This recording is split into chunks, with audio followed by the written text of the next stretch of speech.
ప్రియమైన రైతు సోదరులారా, తెలంగాణలో రైతు రుణమాఫీ గురించి మీకున్న సందేహాలన్నింటినీ తీర్చేందుకు ఈ కథనాన్ని అందిస్తున్నాం.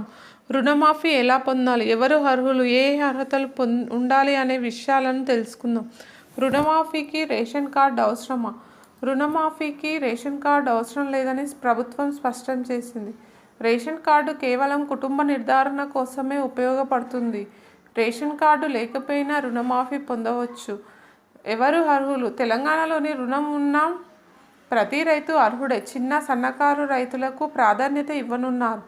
రుణం ఉన్న ఏ రైతుకి అన్యాయం జరగకుండా చూస్తామని ప్రభుత్వం హామీ ఇచ్చింది. రుణమాఫీ మొత్తం ఎంత? రైతు ఒక్కొక్కరికి గరిష్టంగా 2 లక్షల వరకు రుణమాఫీ చేయనున్నారు. మొత్తం రుణమాఫీ బడ్జెట్ 40,000 కోట్లు. రుణమాఫీ ప్రక్రియ ఎలా ఉంటుంది? రైతులు తమ వ్యవసాయ భూమి వివరాలను అందించాలి.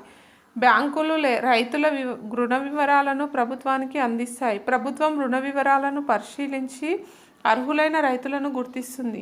అర్హులైన రైతుల రుణాలను నేరుగా బ్యాంకులకు చెల్లిస్తారు. ముఖ్యమైన గమనికలు: సోషల్ మీడియాలో వచ్చే తప్పుడు ప్రచారాన్ని నమ్మవద్దు. అధికారిక ప్రకటనల కోసం వ్యవసాయ శాఖ వెబ్సైట్ని చూడండి. గ్రామ వ్యవసాయ అధికారిని సంప్రదించి సందేహాలు తీర్చుకోండి.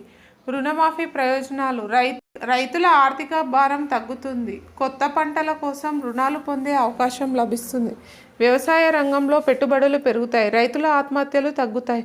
రైతులకు సలహాలు: మీ భూమి, పంట వివరాలను సరిగ్గా నమోదు చేయించుకోండి.